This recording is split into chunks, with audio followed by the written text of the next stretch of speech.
Welcome to Faith in 5, a weekly video devotional designed to discuss practical spiritual concepts in 5 minutes or less. I'm your host, Mark Vandella. Imagine you had a day alone, all to yourself, to do whatever you wanted or do absolutely nothing. What would you do? Would you sleep in? Would you read a book? Would you take a bath? Would you go on a walk? Would you want to go in the middle of nowhere and scream at the top of your lungs, "Parents, I see you"? Most of us don't get much time alone. We're surrounded by people. We don't do a great job of self-care to make sure we have that time alone. And sometimes there's other people who rely on us that just, there's no time and there's seasons of life for that. But today I want to talk about those of us, I think we've all probably been in this spot too, who are surrounded by people but still feel all alone.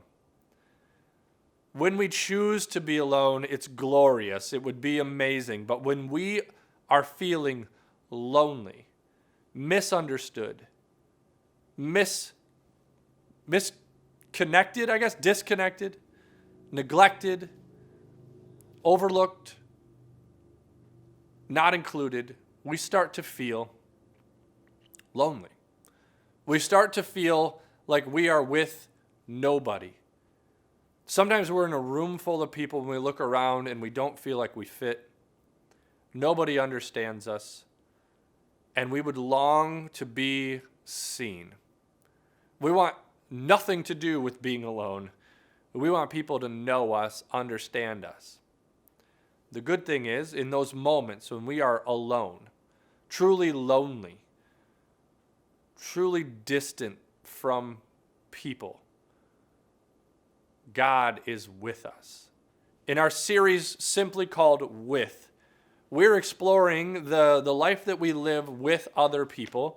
And the reality is that sometimes being with is also without. We feel lost. One of the spiritual giants that I like to read about, kind of study the story of, is David.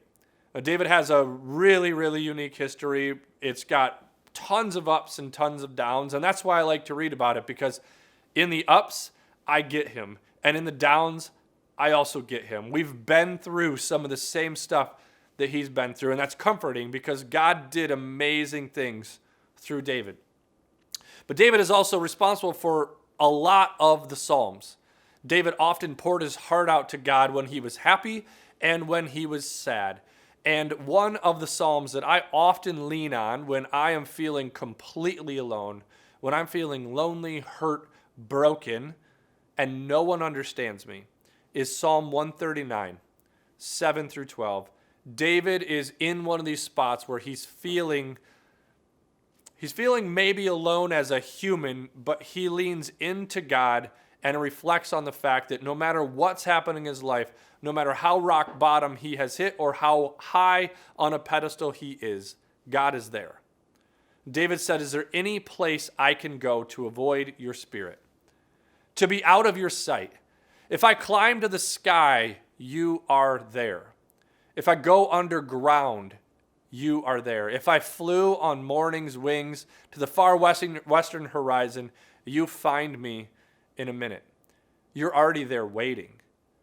Then I said to myself, "Oh, he even sees me in the dark. At night, I'm immersed in the light."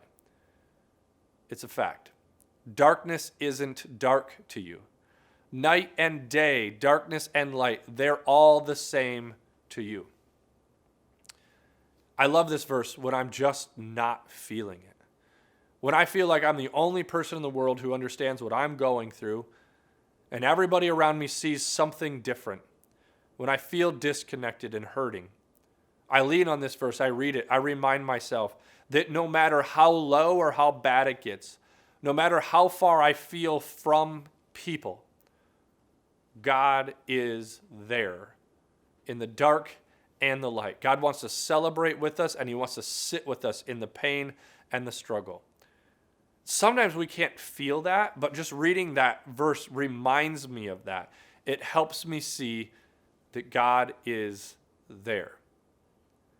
So this week, as we engage our faith, One, I would just reflect on some of the places, the times that you've been there, or maybe you find yourself in that spot. I have several friends who are in this spot right now, just feeling like the world is against them, that all the people in their lives are against them, and no one understands what they're going through.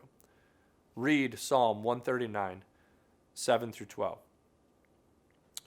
Spend some time with God. Try to get alone, although you feel alone already. Get alone, but get with God.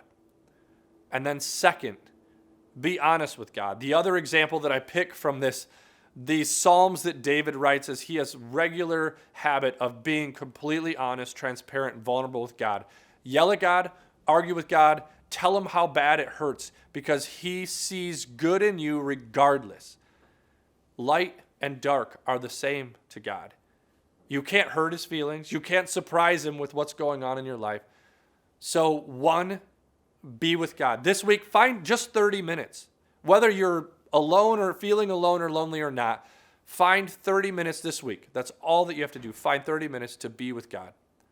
And then be completely honest. Share your fears, your dreams, where you hurt, where you're happy, and invite God into your life so that at least you could do this life with God.